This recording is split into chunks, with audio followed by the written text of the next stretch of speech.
And we're back with another episode of the PCC Multiverse.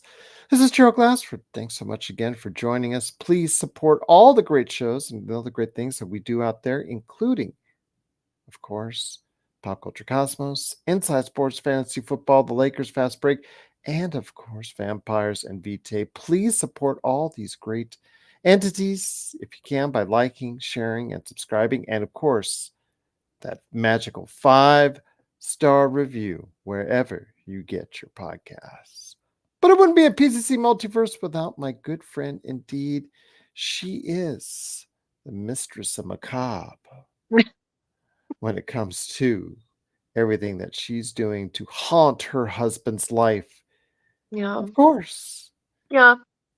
That takes place, though, on Vampires and Vitae. Please go ahead and see how she sinks her teeth into her husband and her fellow players in Vampires and Vitae on all the great episodes that they have there going on. It is Melinda Barkhouse Ross. And Melinda, great to have you here. I was going to go ahead and start drifting my eyes up as far as the camera is Well, going hang on. on, because now, I mean, it's been technical problem after technical problem, and now that we're actually live, my phone just doesn't want to stay still. So just Oh, actually, it's good right now. It stopped. It's good. I will try to figure that out, but It's good. It's good. what a No, day. What I a day. know. What a Let's day try indeed. let's try some dice. See if that'll help. There you go. Absolutely. No, it seems to be setting right now. It seems to be staying where it's at. But Yeah. it is, of course, the PC Multiverse. Thanks so much again for watching, listening. Shout out to all the radio stations around the world that play us right here each and every week. We've got lots to talk about this time around, including some Shogun, the Summer of Shyamalan, the Rock and Roll Hall of Fame, a very controversial old school video game is being released this week for altogether different reasons. The controversy is there. And Taylor Swift. Gee, what a shock. People listen to her once again. Plus more. And of course, Star Trek Discovery as well for our Star Trek fans out there. It is, of course, a PC Multiverse. Melinda, let's start off with the last thing that we checked off our list this week, which is the season or series, depending on how you see it. Could there be a season 2? Maybe. We'll see. Of Shogun, which ended its run after 10 episodes. And you and I, for 9 weeks, were praising this show, singing the tune of all the great episodes. And then, of course, it ended on episode 9. Spoilers out there.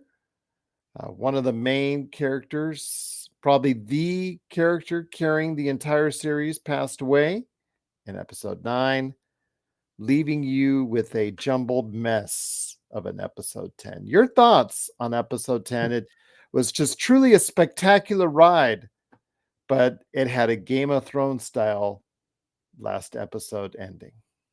Yeah, it was a tough ending. But I think that it it was an interesting ending, and it's what I and perhaps this is coming a little bit from Vampire LARP, but I really want there to be a hero that just brings peace, and that's what they do. And I feel like that's what they were going for with that finale, that final episode. I feel like there was something to that I was getting anyway. And yeah, I just think that it's time for us to just have a hero who is good again. Do you remember when we did that?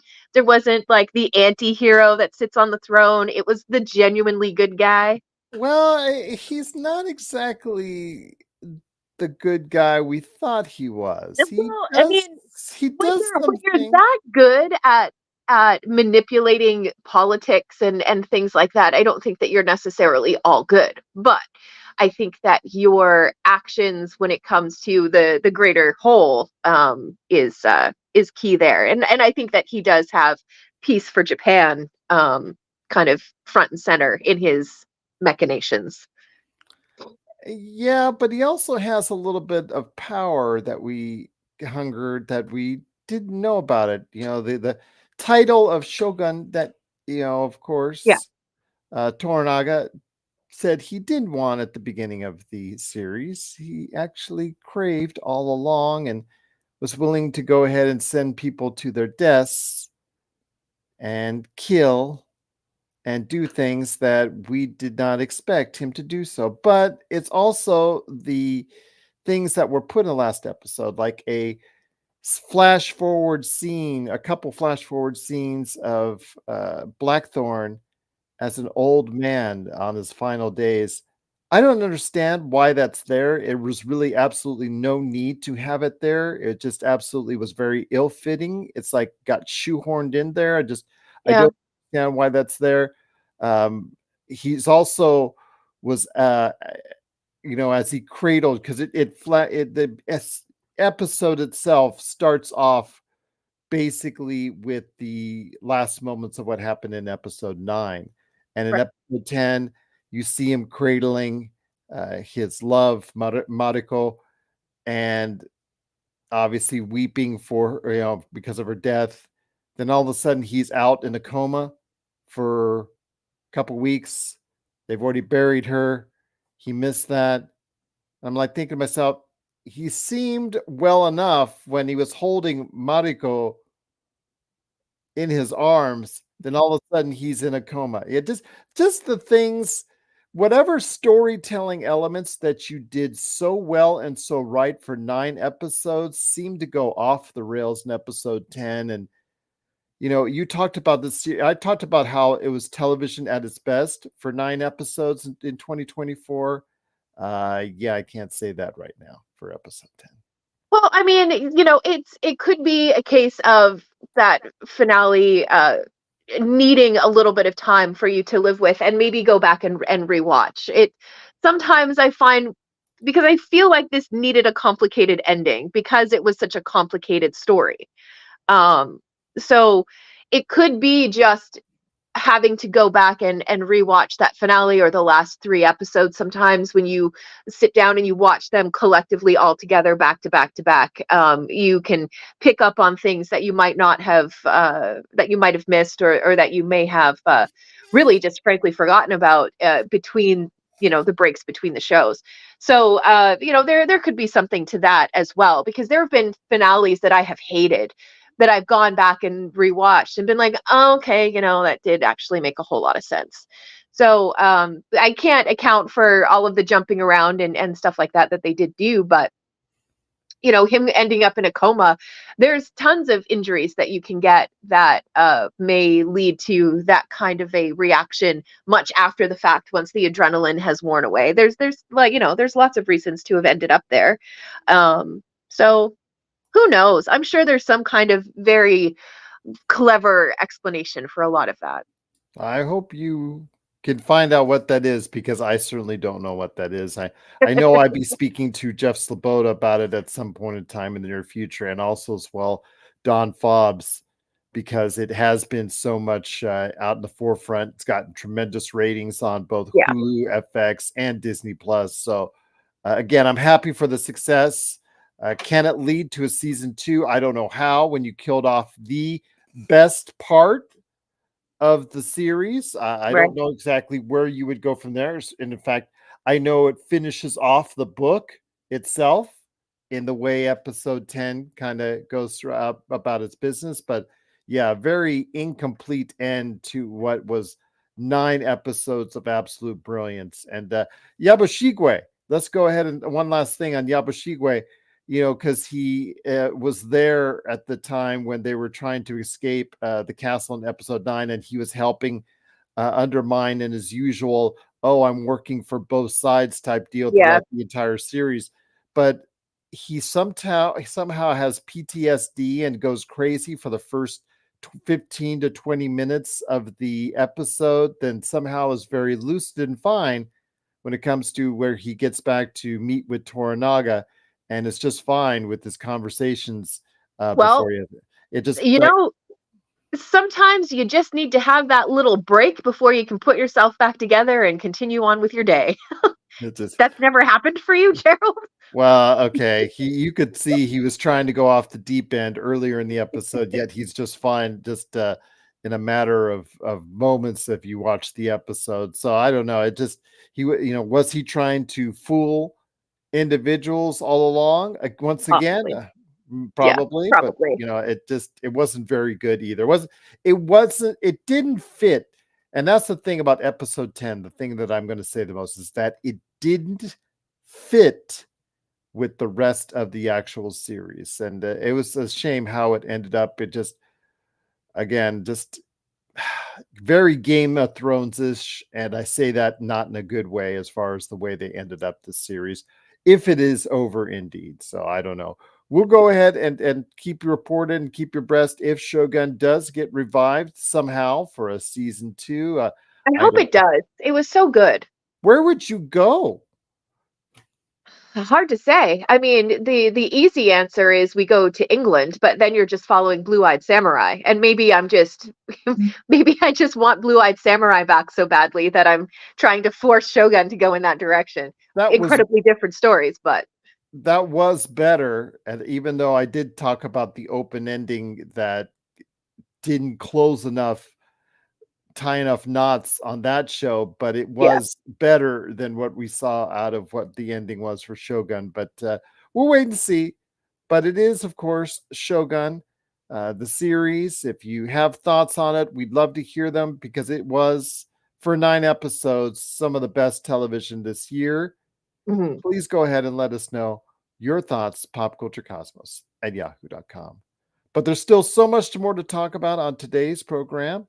I wanted to go ahead and before I forget, talk to you about, did you know, Melinda? I know you haven't checked your calendar lately, but did you know this is the summer of Shyamalan? I did not know. No.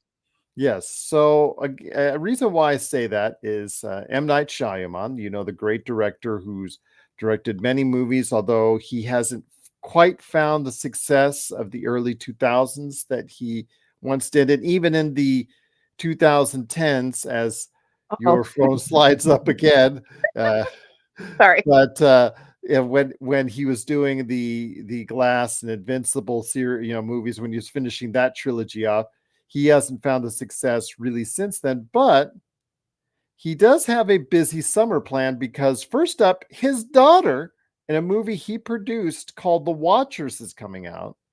Oh man, yes, it looks so good. Sorry. Yes. So, and then also after that, we just saw the debut trailer for a movie that's coming out a couple months of, actually, I think The Watchers coming out in June. The movie that he made with his other daughter, one of the stars in the picture. In fact, she plays, well, I'll get into it in a second. It's called Trap, with Josh Hartnett. I don't know if Oh, you saw that trailer, came out last week. And that one, I think it's the one that I want to talk about most. I know you're excited about The Watchers. We'll see what happens. It's his daughter's first foray into directing and writing, so we'll see. And of course, he had a hand in it, so it's going to be very supernaturalistic and tinge on horror. So it looks like it's going to be something there that a lot of people might be interested in. But it is Trap that gets my interest more, and the reason why I say that is because it's the story of a father and a daughter going to what it's very closely emulating the Taylor Swift fanaticism about going to a okay. concert. His daughter, Shyamalan's daughter, real life daughter, is playing the lady, a lady crow, lady something, lady, I forget her actual character name, but she is the Taylor Swift character that they're going to see in this concert. So she's the one performing it. He's there and with his daughter, and they're enjoying it like a father and daughter. It's really, really cool to see. And then he says, "I'm going to go to the bathroom. Be right back." He notices when he's going to the bathroom, or when he goes and leaves out into the arena, that there's a whole bunch of police surrounding it, and there's cameras being set up. So he talks to one of the hot dog vendors. "What's going on, man? What's going on, man?" He said the police are surrounding the building because they think they've caught that, or they set out a trap, quote unquote trap, Hmm. title movie there, for this killer that's I guess a serial killer that's been on the loose. So they've set a trap for him, and they believe they have him inside the arena. Oh my gosh, that's kind of scary, right? Yeah. Well, lo and behold, and this is what irks me, is because M. Night Shyamalan, known for his twists, shows it to you already on the screen. Or is it, as we see in the next scene, Josh Hartnett run over to the restroom, look at his smartphone to make sure that the prisoner he has in his house is still chained Yeah. and desperately seeking for help. So your thoughts on this? The reason why I'm kind of irked by it is that it seemingly gives away the twist already, where you could have kept that under wraps and made it, I don't know, even more interesting. It might, I'm assuming Shyamalan has another twist on hand on top of Yeah. this, but There has it to be. it would have been nice if you just kept that twist under wraps as well. No, that just to me that just indicates that this is a much twistier and much turnier story than we anticipate it to be. If he's showing you that much in the trailer, it has to be a wild ride. Okay. It's got to be, right? That's what he does. It's got to So, be. yeah, I mean, to either that or he is completely breaking format and he's taking a new approach to filmmaking. I certainly hope so, but it's very interesting to see how this is going to play out. I just still, again, I thought it would have been nice if you just kept it under wraps, and would have been, just for me, kind of nice if they did the double twist and kept that all both under wraps. But again, There could be a triple twist. There could yeah, be a quadruple trip. There could be an octuple twist. We don't know. we don't But know. I have, in Shyamalan, I tend to trust even when it's bad. So we'll Okay. see. Well, his career has not progressed, box office wise in the way that I think a lot of people had expected, because he was, obviously around the turn of the century, he was the predominant master of macabre and horror that was out there. And even in the teens last year, he had, last decade, he had several films still that were doing okay. I wish he would have made the Invincible trilogy a little bit better. I wish the ending of Glass would have been better. I think it would have been better if you added an extra 10, $20 million in budget to have that climactic scene on top Right. of the building that they were teasing for you, which they never did. Instead, they had it out in the parking lot, and there you go. But I want to say that the Summer of Shyamalan, I'm hoping that he will have, and his daughter will have success. His daughters will find that success this summer, because again, having Shyamalan's back on the right side of things will probably make it good for movie fans out there. Yeah, I'm always interested to see what's going to happen with his movies, and I think that, yeah, just the fact that they showed that in the trailer, it feels to me like it's going to be a bigger twist and things. Well, I mean, even just that tells me that there's going to be some kind of twist off of that. So yeah, I'm ready to buckle up and enjoy the ride.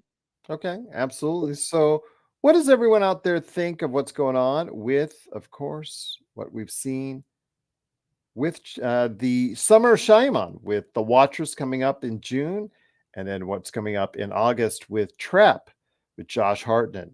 Interesting trailers for both. Please let us know your thoughts. popculturecosmos@yahoo.com. But before we head to the break, wanted to go ahead and talk a little bit more about what's coming out of the box office this weekend. Challengers, which we've discussed a little bit. I know Josh and I discussed a little bit more.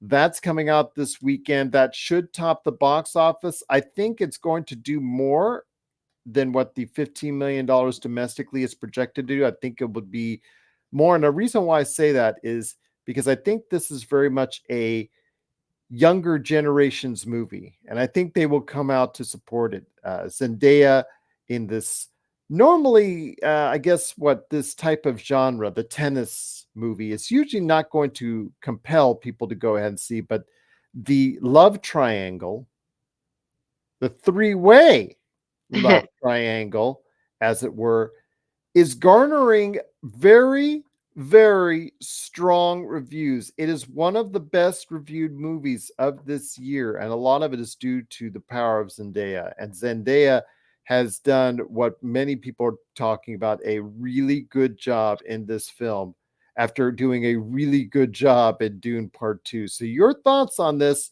on where challengers can go? I think it'll do a little bit better than expected. Look out for that, because I think that this is a movie that younger audiences, I'm talking about the 20s, early 30s, that generation, I really think, in fact, even maybe even younger, talking about 16 to 20, this is the type of movie that's advertised for them. And I have a feeling that they will come out to support this movie. Yeah, I think so. I think if you attach Zendaya to any project, really, you're just automatically kind of punching your ticket to attract that particular demographic. Not a thing wrong with that either.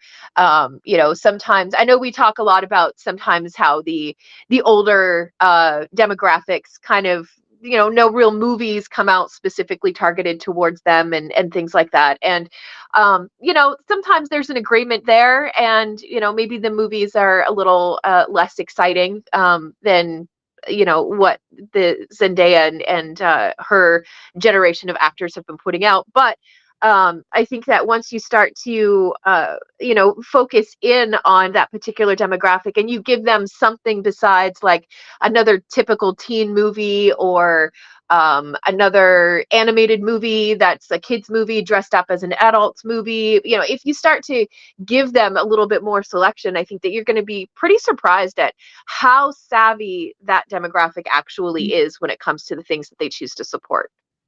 Yeah, I agree with you. I think it's something that we'll definitely see more support for. I think this movie does similar to what Dune Part 2 did. Similar, Yeah. with Timothy Chalamet and Zendaya, trying to appeal to a younger demographic that has not always matriculated to the theaters, or has been some of the slowest group of individuals to matriculate to the theaters. We talked about before how older audiences after COVID have not matriculated to theaters as quickly as they once did.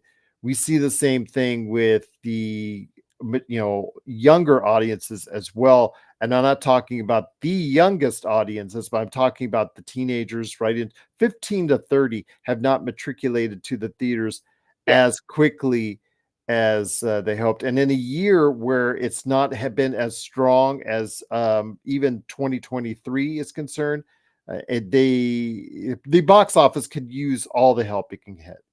Yeah. Yeah, I think that a lot of that too is coming down to the prohibitive cost of really going to the movies. It is quite expensive. That particular demographic is really suffering right now as we go through, whatever turmoil it is that the politicians have added to whatever it is that's happening right now that makes money so hard to have in your pocket. So I think that that is something that the movie companies are certainly working against, is just the economic reality of what it is for that demographic in particular right now. So we'll see, but I think it, because of the fact it is doing so well Mm, critically, and I think it is such a strongly, I guess, supported as far as on a critical level movie. I think it will get the kind of at least first week kind of love from that audience yeah. that I think it sorely needs. So we'll see what happens, but it is challengers. Please go ahead and check it out. I know that it is probably going to be the leader at the box office this weekend. How well it will do, we'll go ahead and talk about on the Monday show, but want to hear your thoughts. Are you interested in checking out Zendaya's latest film, Challengers? Please let us know. Popculturecosmos at yahoo.com. But before we head to the break and we talk a little bit more extensively on the Rock and Roll Hall of Fame, our Hey. annual conversation on that, I wanted to go ahead and, speaking of something as far as resonating with the younger generation, Taylor Swift, her latest album, as far as the success of how it's done, let's just say that Spotify has said thank you, Taylor, because Yeah. if for the first time an artist has gone over 1 billion hours as far as I guess a billion hours, I think it is, in as far as I guess listening to all the song, as far as the Tortured Poets album, as far as hits 1 billion streams. I'm sorry, 1 billion Spotify streams in a week with Yeah. Tortured Poets Department. So your thoughts on just the phenomenon of Taylor Swift, and do you think, because it's the reason why I added this in there for this week, do you think she is the greatest artist of this era? I know that's going to create a lot of controversy and a lot of Ooh, talk, yeah. but you Ooh, talk about the Beatles, you talk about yeah. Elvis, you talk Yeah. about Beatles, and then your Michael Jackson. Michael Jackson. I think she has reached that rarefied era. I know that's probably going to get a lot of backlash on it. I think Beyonce is getting in that range as well, but that's just me. Your thoughts on Taylor Swift? Has she reached that, or will she, if she stopped right now, would she have reached that rarefied era? Yeah, absolutely. I think that this concert has proven what she's capable. Like this tour. I mean, sorry, I don't mean in one particular concert. I mean this entire tour that she's on right now. I think it has really shown exactly what she's capable of. I mean, she has changed the economy of cities when her tour touches cities. So that idea is wild enough. And then you add in, what she's managed to do now with the Tortured Poets Department. I mean, she feels really unstoppable. And I know that we've talked about it before, but once this tour is over, I really do hope that her and her football playing boyfriend really find some time to find some corner of the earth where they can just be like people and not be superstars and sports entertainment stars and things like that. I hope that she does have someone around her that is helping her to keep some level of normalcy in her life. I know that having her parents with her is very important to her, so I hope that that's helping a little bit there. But I cannot quantify in my brain what that level of success must feel like. I can't like I can't. Somebody says you don't understand how much $1 billion is. I don't understand the level of fame that Taylor Swift has achieved. I can't wrap my head around it. It's the craziest thing to me. What a wild ride! And you can't say that the girl has not earned it. She's put in the time. She's put in the work. She has made smart decisions. She's made questionable decisions. But I just think that Taylor Swift has proven that she is a force, and yeah, I'm here to watch the ride. I am enjoying everything that I'm seeing from Taylor. So I'm thrilled for her. I'm happy for her, and I can't wait to see what she's going to keep doing. Well, definitely, if think that if you don't put her in that category now, you're going to at some point in time in the near future, as far as that rarefied era with the icons of music or popular music of the past 100 years. Because if you don't, then you'd be just selling yourself short. The fact that her name now just elicits something from every corner of the earth, from Yeah, every walk of life, yeah, it just does. There you go. And it's pretty much wherever if you don't like her music, you don't listen to her music, you listen to her music, you love her music, whatever. It really just, it doesn't matter, because she has no. reached a level of fame and popularity that reaches all corners of the world. And I think that's a rare thing indeed. Yeah, and there has to be one Taylor Swift song that every person is okay with listening to. You know what Uh, I mean? There I there don't has know to be about that. one. No, there's gotta be. There's gotta be, because I mean I understand that it's it tends to be bubblegum pop and that kind of stuff, but I mean she really does have some songs that do take on some challenging topics, and I think it's all stuff that is incredibly relatable to everyone, and I think that that's been a big key to her success, really. I think there's some individuals out there that will refuse to listen to her because of political reasons, that just will Well, do it just yes, because. but those people are not the kind of people that I'm going to invite to my party. Okay, well, there you go. But once again, it is Taylor Swift. Has she reached the rarefied air of icons of the music industry, including Elvis, the Beatles, Michael Jackson. Please let us know if she's reached that level for you. popculturecosmos@yahoo.com. Well, 1/2 hour down, 1/2 hour to go here on the Pop Culture Cosmos. And of course, what we're doing right now, the PCC Multiverse. It is Gerald Glassford along with Melinda Barkhouse Ross. Melinda, kind of snuck up on us. Been asking, trying to arrange for weeks on our normal outlet, what we do with a special that we usually cover for the Rock and Roll Hall of Fame. But this year, unfortunately, they announced it, and we were trying to arrange some things for it. Couldn't quite get it done because they snuck them out there and announced the inductees for this Yeah. year as far as the Rock and Roll Hall of Fame is concerned. And I want to go ahead first and congratulate all the individuals involved. So I want to get the list out here.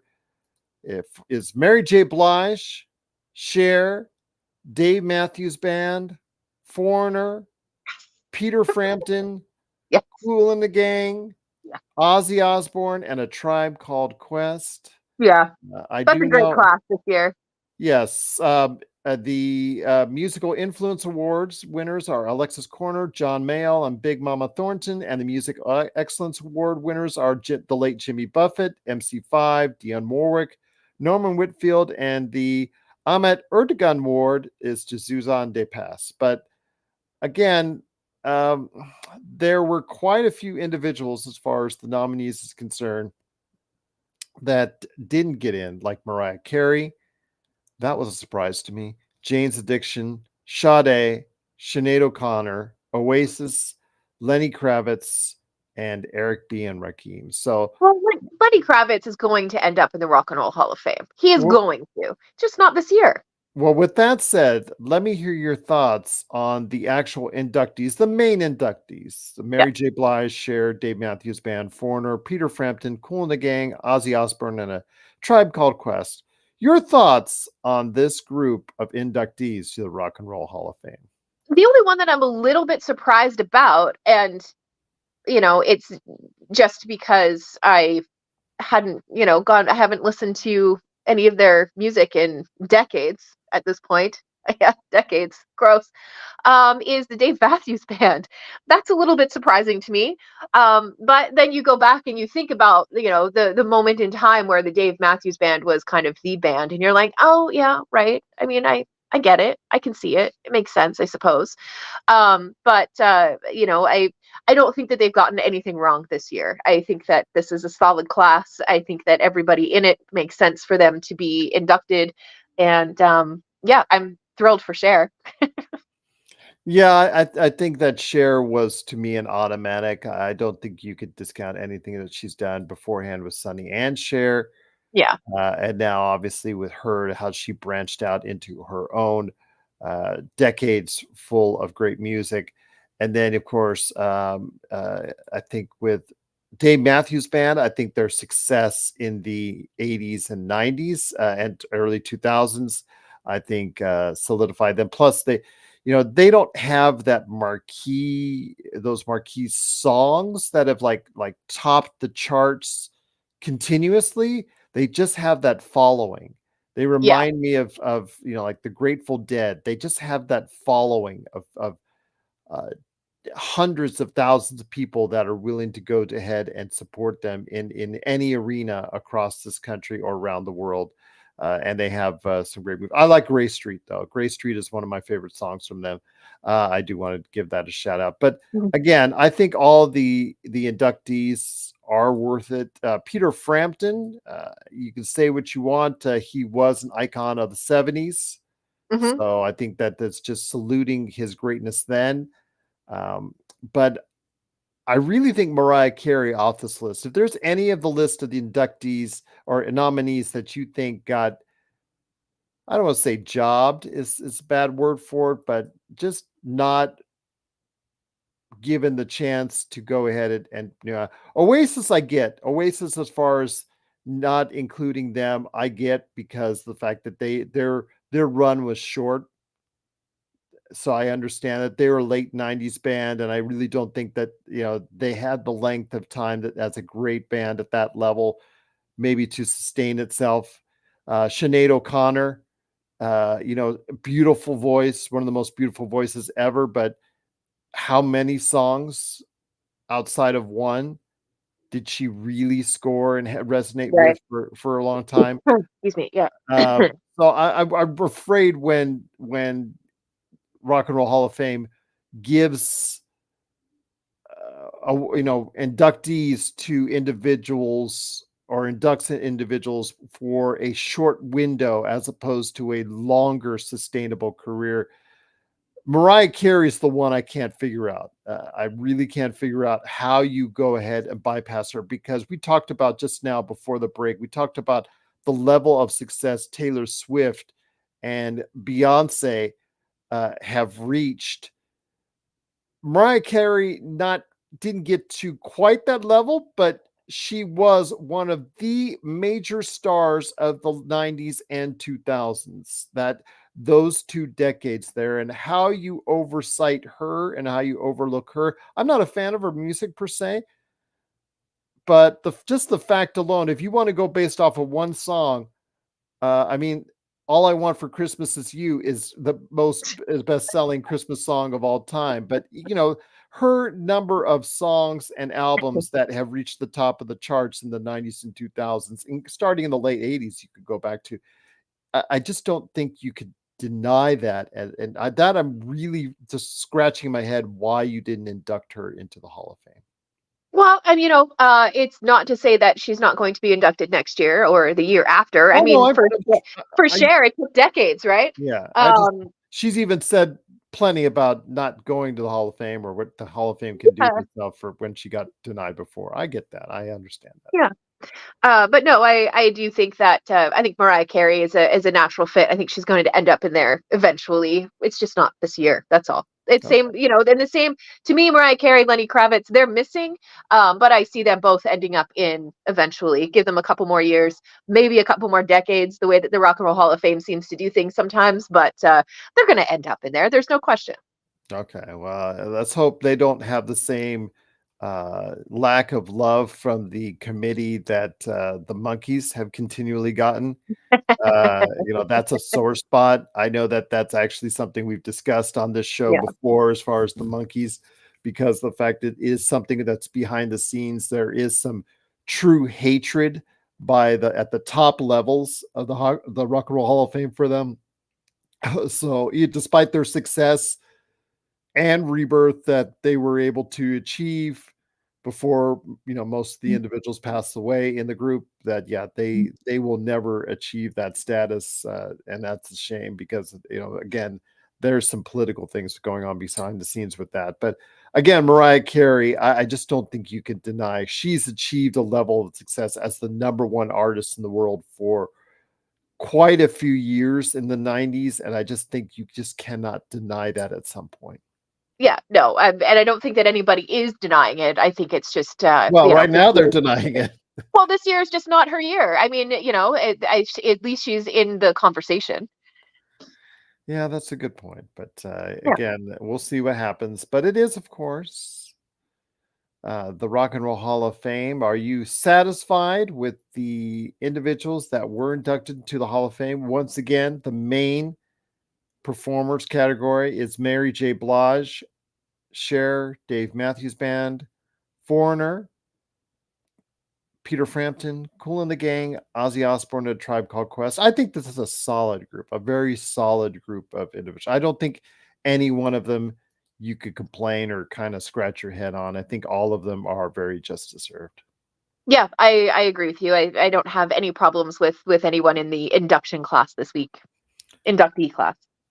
Well, we'll see about next year. And then next year, we will try to get our act together, pardon the pun, and see if we can go ahead and get somebody on, a specialist, or if it's just Melinda and I want to see if we can go ahead and spend an episode again going back and forth on that, because it was a very fun episode every year that we do it. So we will Yeah. go ahead and make sure that we provide that for you this time next year. But what are your thoughts on the Rock and Roll Hall of Fame for 2024, the list of inductees? Please let us know. popculturecosmos@yahoo.com. Well, there's still much more to talk about on today's show. Speaking of controversy that we talked about earlier, Stellar Blade, a roguelike, I guess, a Souls-like game. Gee, once that style of game came out, it's been now being, I don't want to say done to death, but it's But kind of. kind of, yes. It got released into the wild in recent days, and with Stellar Blade, which I believe is that a PlayStation exclusive? I'm not. I'm not sure, but I did just see PlayStation 5 release dates, and I'm not seeing it for anything else. But also, keep in mind that my stuff, I always Google PS5 on it because we have the PS5, so it could just be showing me those results automatically. Well, I'll check that out for sure, but I think it is. It might be, yeah. But if that's the case, the thing I want to ask you, and it looks like it is, yeah, because there's only listings for it in PS5. Yeah. There's a lot of controversy with this game, not because of the game itself. It's just an average Souls-like game as far as what the reviews and ratings and what I've seen as far as the footage is concerned. It's the actual touch on an old school type of Japanese style of artistry, I should say, with the main character or characters modeled after much of the way characters were designed, predominantly by Japanese studios in Got the you. 90s and 2000s. I think I'm following. Okay. Yes. So as I mean, and back then it was very much accepted and very much, I guess, approved at that point in time as far as how the characters looked. And if you're not following me right now on it, I'll just say there's a lot of endowment. Yes. There was a lot of endowment on characters, very sexualized, to Yes. say, is probably just point blank on there as far as back in those days, and that was pretty much accepted at that point in time. These days in 2024, I guess tastes have changed, and there's now a lot of outcry and the fact I think that we should be more cognizant. There are a lot more. The player base is now uh, quite more even between males and females that play on Yep. consoles these days than what they did 20 years ago. And in doing so, and you bring out this game with the stylized characters, the sexualized characters, as you were, Hmm. especially the main protagonist. I ask you, is that still okay to do in 2024? I mean, because again, this is getting a lot of brushback, this game, because of how it looks and how it has that old school feel, for better or worse. So I want to hear your thoughts on this again, as someone who does play PS5, saw this listing for the PS5, seeing the characters that are in this game for the PS5.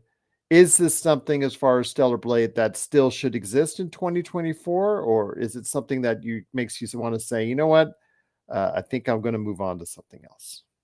Honestly, I think the necessity for this kind of design for a character is not necessary anymore. I believe that at one point in time it was probably very necessary in order to attract attention to your game and to pull a bit of an audience in. There's probably still a pretty significant portion of video game players who would find this appealing. I don't find it offensive myself. I find it offensive when a main character is designed as this one is, and they become useless in the game.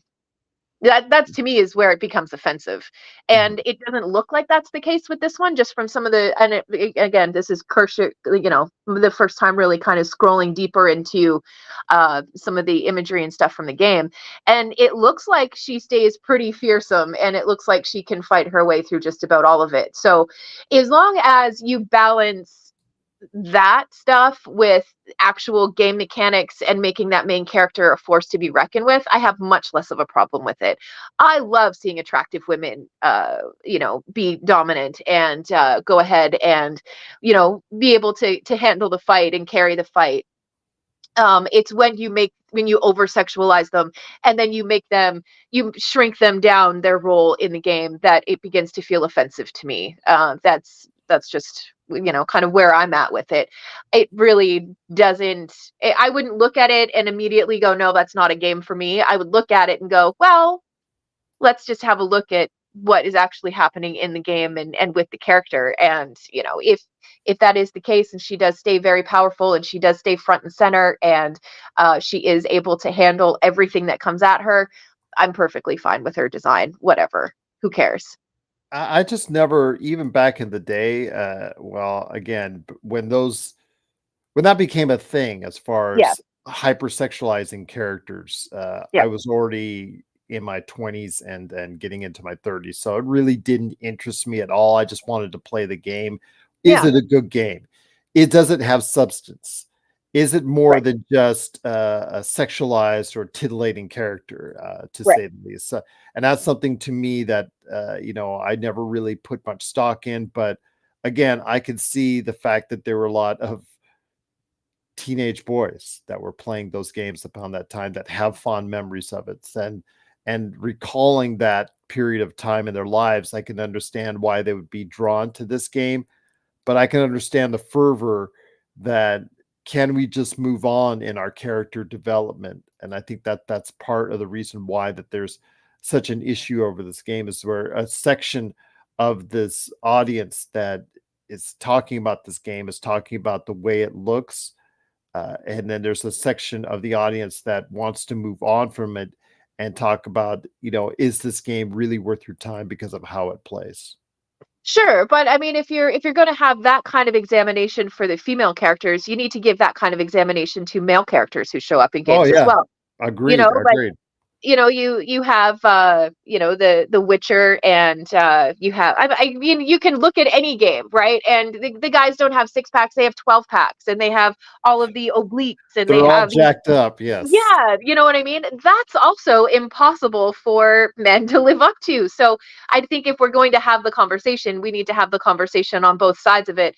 And then we have to agree on what our expectation is in as far as an ideological um aesthetic, I think, is what I'm trying to say. What do we accept and what is unacceptable? And then once we look at what's unacceptable, I think we need to really examine why we find it offensive. And then maybe we can, be finished with the conversation at that point. But until, we've really examined it and we really understand what the expectation is as far as character designs, and how they're evolving, then I think that we're going to continue to see things like this one pop up. And again, she looks pretty badass, so I don't know that I have much of a problem with it. Okay. That's why I wanted to go ahead and get you in on this conversation, Yeah, because there is a substantial amount of backlash from a certain segment of the video game audience that wants to move on from this stylized form of character creation yeah, and paint a much more realistic tone to its characters. And yeah, I agree, male characters, they're jacked up on steroids. They have been for decades, right, yeah, and it's just unrealistic. So it depends. Now, if you're fighting characters that are supposed to have a jacked up premise, fine, whatever, throw them out as cartoonish as you want. But right, if you want your game to be and approached more realistically as far as how it constructs its narrative, please try to create characters that more resemble that type of feel, if that makes sense. If you yeah, have like, for instance, an Uncharted game, I'll throw Uncharted, which I have right behind me. That game with Nathan Drake. Nathan Drake doesn't have, to my knowledge, a 6 or a 12 pack. He looks like a dude that's, usually drinking on the side at the beach, and that he's called into action to look up some archaeological dig that gets into the supernatural. So it looks a right, little different there. And, the characters all there they look like normal people. Why has that game resonated so well? Because I think a lot of people resonate with it. So I just think that if you go ahead and, how you approach this game, do you want to approach it into a cartoonish or fantasy style setting? Then you know what? yeah, All means game on, character creation, how you like. But if yeah. you want to approach it from a realistic standing, maybe you should be a little bit more reserved in how you draw up your characters. Sure. And that's probably a conversation that they have before they really start to work on their character developments and things like that. But even if you go to like Baldur's Gate, right? The level of detail that you can craft for the character that you're going to play is intrusive, to say the least. But when I look at it, like Robbie and I, when we built our characters when we started to play, it was really a it despite our best intentions, what happened was the characters were always coming out as like the best version of whatever. There, I don't know how to explain that. I don't know. How do I explain what I'm trying to say, and do it well and do it succinctly? I think that we have a natural inclination to look for uh, perfection in things. And I'm not saying that this body type is perfect, because God, the back problems alone would be all consuming if we were talking about a real person, but we're not. So we're talking about a video game. Minus But 5 hit points. yeah, you know what I mean? Like it could really be a condition that you end up with if you were playing in D&D, like, oh my God, my back is always hurting. But Have it sustained damage for the next hour. right, yeah, anything like that, I think is appropriate to talk about there. I just think it's a big conversation, and I think that if you don't want to play a game with that kind of character in it, then it's as easy as not spending your money on that game. Conan Exiles. And need I Yeah, say more on that one? That one got, as you said, got very descriptive on how you could design your character, and it was yeah, just like, oh my gosh. That when you talked about they having these discussions, but how they should design their characters with these development studios, and it's just yeah. like, okay, Mhm. it's all right. And again, I think there's also a cultural difference on how men and women are perceived in certain areas of the world, and I think we should be more cognizant of that, instead Yeah, of, that's true. and I think that we should understand that maybe not everyone sees the world the same way, and sees what success they had before with characters that were like that. So again, it's just how the world is at this point in time. We're transitioning into something different, and along the way, we're still seeing remnants of the past, like we are with Stellar Blade that came out this week. Yeah, I agree. So, what are your thoughts out there on Stellar Blade? Please let us know. Popculturecosmos@yahoo.com. But before we head on out, my friend, it is Star Trek Discovery. You knew I wouldn't let you go as our biggest Star Trek fan on the show. Before we head on out, it is Star Trek Discovery. I think it's on episode 5. I just watched last night. And I'm not going to say it's bad, it's just there. But the Sure. problem is Discovery for me, it's been just there. And I Yeah, think that's the reason why I'm not sad to see it go after yeah. the season, is because it's been just there, Melinda. And It's I, kind of a peanut butter sandwich. yeah. It's not the thing that you're automatically going to turn to, but when you're hungry for Star Trek, you'll put it on. What's the old saying that you have about Star Trek? Even bad Star Trek is better than no Star Trek. Okay, fair at all. Absolutely. And I will Just stick to that until the day I die. okay. All right. Absolutely. But And then maybe a couple of days after that too. Star Trek Discovery, it just tries to go to the feels way too Yeah, much. yeah. I love Sonique Martin Green as an actress. She does a tremendous job for the most part, but she's always like so emotional. And the crew of this is always so emotional each and every time out. And it kind of gets exhausting Can because you're I just, let me ask this question though? yeah. Because Star Trek Discovery, where it lands in the Star Trek timeline, right? What if Well, it's way out there in the Star Trek timeline because they shot so far into the future. yes. But I mean, what if it seems so emotional because um because of where it lands in the timeline? So we're not seeing the necessarily the evolved version of humanity. We're still seeing us as quite emotional, maybe? I don't know. That's just a random thought that just jumped into my head. You can feel free to completely ignore that if you like. Well, they also still have the references from Star Trek's past. They just had a reference to the Enterprise on this latest Yeah. episode. They have reference to Star Trek: The Next Generation as far as the overlying theme, as far as what they're going after in this extended scavenger hunt that they've been doing on this season, which again I'm not exactly thrilled with as far as the overarching premise, but it has remnants from Picard in Star Trek: The Next Generation as far as the protagonists are concerned. Right. Them discovering the meaning of life. I think that's again, good luck on trying to find it, but I want to just say again that it's okay. But the problem is in the pantheon of series for Star Trek fans, I think it will forever be known as it's just okay. And I'm not Yeah. sure that it will retain a memory. To me, it reminds me a lot of Enterprise. And a lot of Sure. people just like checked out of Enterprise. Yeah. They just didn't want to have anything to do with it after a while.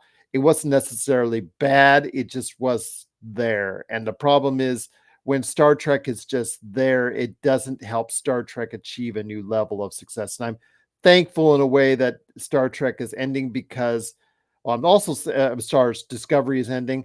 I'm also sad that Star Trek Lower Decks is ending after its next season, but I'm thankful that they are still continuing the Star Trek pantheon with Star Trek Strange New Worlds, because that seems to be something that has energy and life to it that I think a lot of people still support.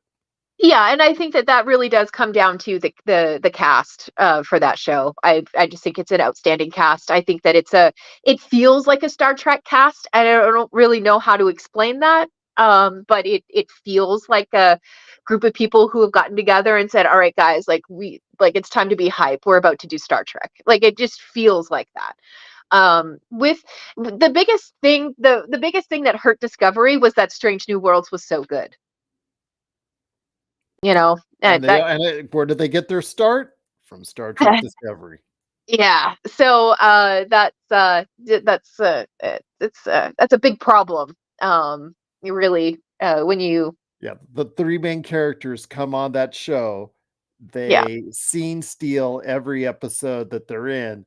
So you yeah got to go ahead and make their own show after that. And everybody, it takes it fragments the audience and takes it away from, what you were doing. But Discovery, it clearly, looks like it should be meeting its end. And again, it's not that it's bad, and it's not. It's not that it's great.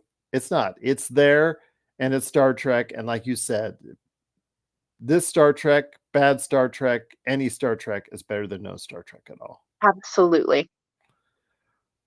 Well, let me hear your thoughts out there on the season so far for Star Trek Discovery. We will probably go ahead and touch on this again when they finally finish off the series. So please let us know your thoughts on Star Trek Discovery, popculturecosmos@yahoo.com. Well, my friend, we got through it, technical issues aside, but any last thoughts, my friend, before we head on out? Let me see. Last thoughts. Oh, the we're about to play through the big wedding this weekend for Vampires and Vitae. Hopefully, I'm You gonna and get Robbie? that. No, not me and Robbie. Oh, you got married already. That's right. Yeah, That's we're already married in real life, IRL. We don't have to pretend that. But no, so the big wedding is coming up, and there's going to be some fallout and some happenings there. And we have a cast member who is leaving us due to a scheduling conflict.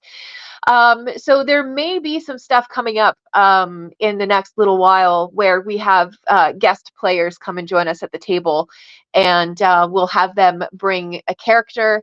We'll pull the character into an episode, and we may let the audience decide who will become the regular cast member. So I just thought that might be kind of an interesting thing to explore, and yeah, we'll see how it all shakes out. But at the big wedding episode is coming up, and I know it's been far too long since I've published an episode. I've gotten a little bit lazy about it. So I'm gonna kick my own butt and get back to editing and stuff like that here in the next little while.